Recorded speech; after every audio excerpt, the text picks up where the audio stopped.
Dr. Mark Slaughter, the Chief of Thoracic and Cardiovascular Surgery at the University of Louisville and the Director of Heart Transplantation and Mechanical Assist Device Program at Jewish Hospital. We just completed the HeartMate 2 destination therapy trial.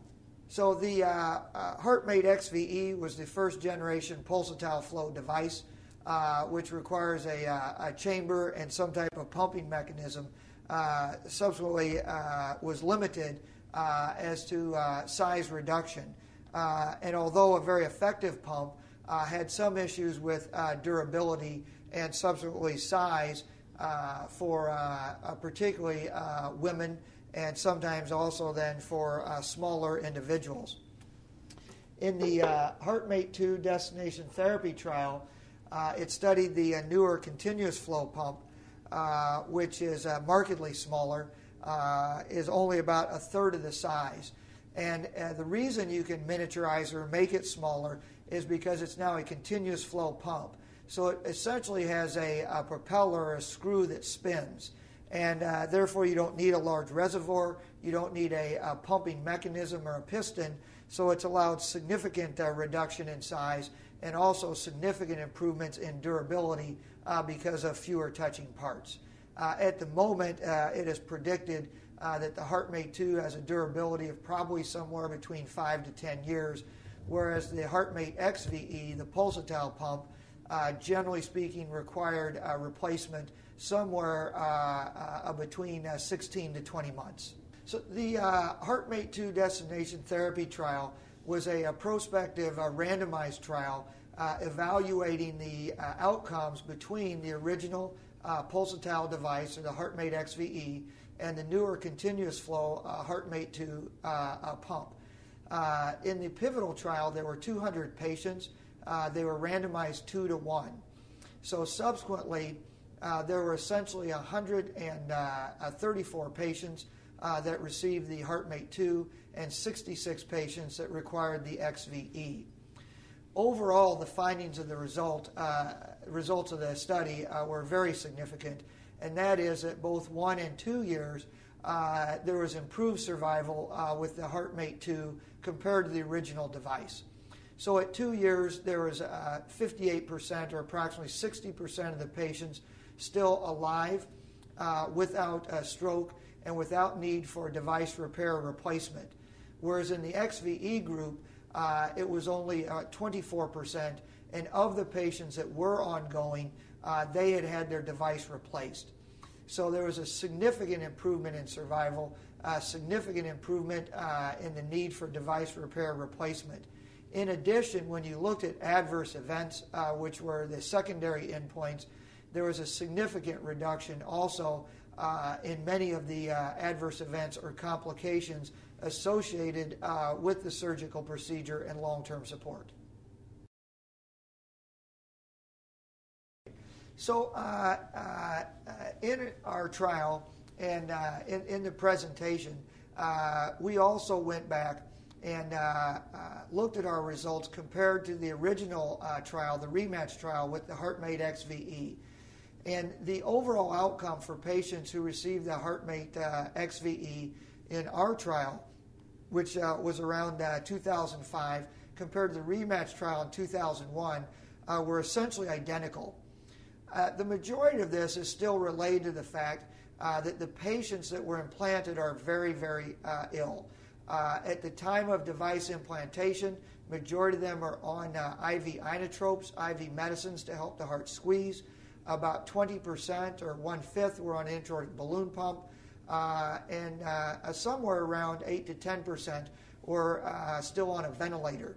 So these patients are very sick.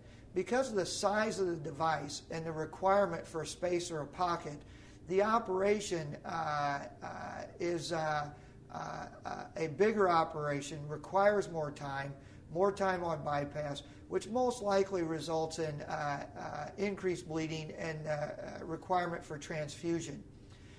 We saw this as what we call decreased adverse events for the HeartMate 2, and most likely explains the reason why the XVE outcomes were essentially the same because it is the same patient population. And subsequently also why we do see an improvement with the HeartMate 2 because the technology or the pump itself does have clinical advantages, not that it just provides a different mechanism or different flow pattern. Many clinicians and patients as well are always concerned about stroke.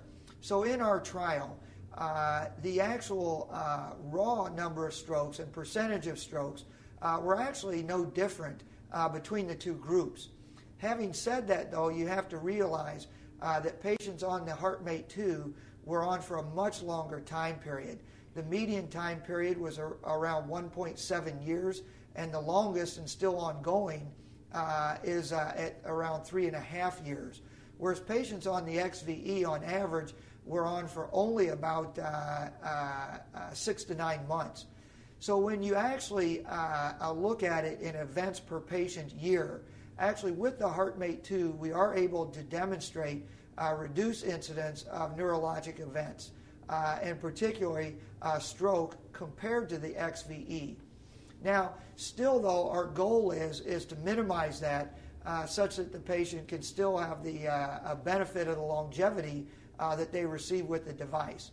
When we started the trial, there was a significant concern with potential thrombus formation and thromboembolic events, as there's always been with any left ventricular assist device.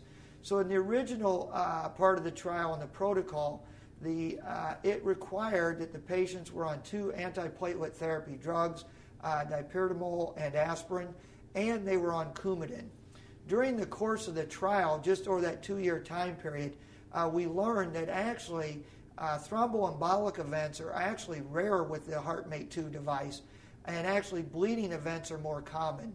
So towards the end of the trial, the majority of programs actually only give aspirin and have markedly reduced the amount of Coumadin that they're giving patients.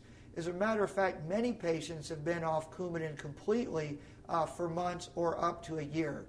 So we would suspect now that as we gain additional experience, that 10% incidence of hemorrhagic stroke will continue to decrease. I do think it's very important, though, also that we put it in perspective, because once again, the average age of the patients in this trial was in their 60s. If you look at the American Heart Association data, and you look at by decade, in the United States, residents in the 60-year age group have somewhere around a 6 to 7% stroke rate. So the clinical answer is yes, there is a slight increase in the incidence of stroke associated with the surgery and with the technology, but compared to actually the annualized rates of patients even without stroke, it is not as big as increase as people believe.